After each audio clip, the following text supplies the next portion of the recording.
जय हिंद फ्रेंड्स, मैं साहिल कुंडवारिया नॉलेज सार प्लेटफॉर्म पे आप लोगों का स्वागत करता हूं। जैसे कि आज की न्यूज़ है, हमारे डॉलर के मुकाबले रुपयों में गिरावट देखने को मिल रही है, जो हमारे दिन प्रतिदिन घटते जा रही है। ठीक है, इससे हमारे भारत की अर्थव्यवस्था पर बहुत ही प्रभाव पड़ेगा, जो कि नकारात्मक होगा।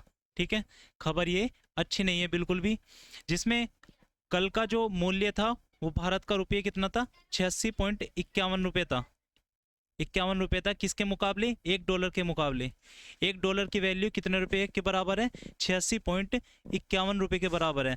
जो परसों कितनी थी, $1 की मूल्य मूल्य 86.27 रुपये थी। ठीक है, जो कि कितनी थी, 86.27 रुपये थी। जो दिन प्रतिदिन हमारा रुपया जो है वो घटता जा रहा है। ठीक है, अगर ये बढ़ रहा है यहाँ पर, तो इसका मूल्य का मतलब है कि डॉलर का मूल्य बढ़ता जा रहा है और रुपये का मूल्य घटता जा रहा है। ठीक है, तो इससे हमारे देश पर क्या प्रभाव पड़ेगा, इससे पहले देखेंगे हम कि रुपयों में गिरावट के प्रमुख कारण क्या हैं।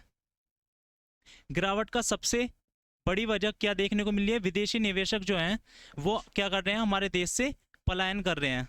तो शेयर बाजार अगर मार्केट में बेच के जा रहे हैं, तो क्या हो रहा है, जिसके कारण डॉलर के मुकाबले रुपया क्या हो रहा है, कमजोर हो रहा है। ठीक है, क्या हो रहा है, रुपया हमारा कमजोर दिखाई दे रहा है, कमजोर दिखाई दे रहा है। जिसके कारण क्या होगा, जो रुपया होगा उस पर दबाव दिखाई देगा और हमारा डॉलर की मजबूती दिखाई देगी। ठीक है, दूसरा कारण क्या होगा, जो कच्चे तेल का कीमतें हैं, क्योंकि भारत हमारा किस पर आधारित है, कच्चे तेल में दूसरे देशों पर आधारित है। और अगर हम कच्चे तेल का निर्यात करते हैं, तो उसका भुगतान किस में करते हैं, हम डॉलर में करते हैं। किस में, डॉलर में करते हैं। और जब कच्चे तेलों की कीमत दिन प्रतिदिन बढ़ती जाएगी, तो डॉलर की डिमांड भी बढ़ती जाएगी। जिसके कारण क्या होगा, हमारा डॉलर की कीमत बढ़ेगी और रुपये का मूल्य घटेगा। रुपये का मूल्य क्या होगा, घटेगा। ठीक है, नेक्स्ट, अमेरिका में अभी हाल ही में राष्ट्रपति डोनाल्ड ट्रंप बने हैं। डोनाल्ड ट्रंप बने हैं। कहा जा रहा है कि डोनाल्ड ट्रंप के बनने पर बिजनेस से जुड़े कई तरह के बैन लगाए जाएंगे, किसके, भारतीय पर। ठीक है, तो भारत पर अगर बैन लगाएंगे, तो अगर हम भारत अमेरिका से निर्यात नहीं करेंगे, तो वहां से डॉलर की हमें प्राप्ति नहीं होगी। ठीक है, किसकी, डॉलर की प्राप्ति नहीं होगी। नेक्स्ट, 4 पे, दुनिया भर के सेंट्रल बैंक की ओर से गोल्ड की खरीदारी की गई है। जब दुनिया भर से सेंट्रल बैंक है, उन्होंने सबने गोल्ड खरीदा है, तो जिसमें हमारे भारत के जो सेंट्रल बैंक है, इसने भी गोल्ड खरीदा है। और अगर हम किसी देश से गोल्ड खरीदते हैं, तो उसका भुगतान किस में करेंगे, हम डॉलर में करेंगे। जिसके कारण डॉलर की कमी देखने को मिली है। ठीक है, जब देश के पास डॉलर ही कम हो जाएगा, तो क्या करेगा, निर्यात कम करेगा। ठीक है, नेक्स्ट, भारत के एक्सपोर्ट में गिरावट देखने को मिली है।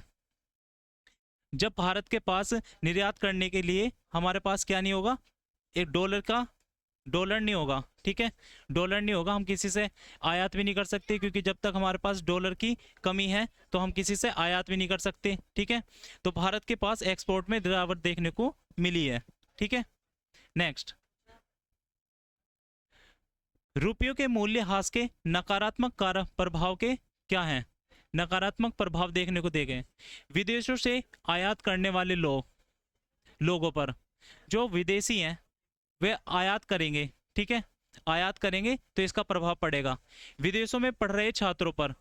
मान लो हम किसी विदेश में जो हमारे देश का छात्र पढ़ रहा है, उसे हम पैसे भेजेंगे, तो जो पैसे हम पहले, मान लो पहले $1 का मूल्य 50 रुपये था, अब $1 का मूल्य कितना हो गया, 100 रुपये हो गया।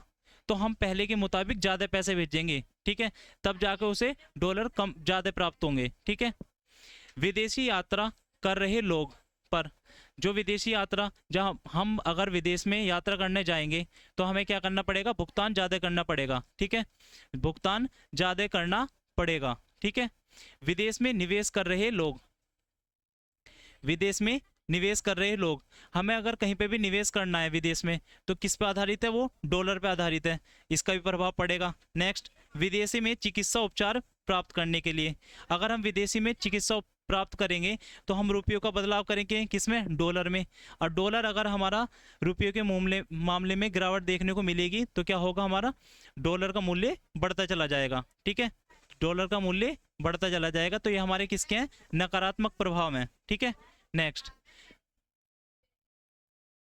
रुपये के मूल्य ह्रास के कारण सकारात्मक प्रभाव क्या देखने को मिलेंगे। भारत से निर्यात करने वाले लोगों पर, भारत में क्यों निर्यात करेंगे, क्योंकि भारत का मूल्य क्या हो गया, कम हो गया।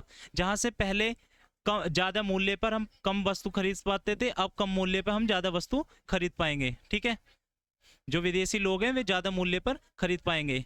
नेक्स्ट, भारतीयों से प्रेषण प्राप्त करने वाले लोगों पर प्रभाव पड़ेगा। और हमारा भारत की यात्रा कर रहे विदेशी यात्री, जो विदेशी यात्री भारत में यात्रा करने आ रहे थे, वो पहले ज्यादा पैसे देते थे और उन्हें कम पैसे प्राप्त होते थे, अब उन्हें कम पैसे में ज्यादा पैसे प्राप्त होंगे। ठीक है, क्योंकि डॉलर का मूल्य बढ़ता जा रहा है। ठीक है, जिसके कारण उन्हें फायदा होगा। तो इसीलिए हमारा ये सकारात्मक प्रभाव देखने को मिलेंगे और वे हमारे नकारात्मक प्रभाव थे। ठीक है, तो आज के लिए इतना ही। जय हिंद, जय भारत।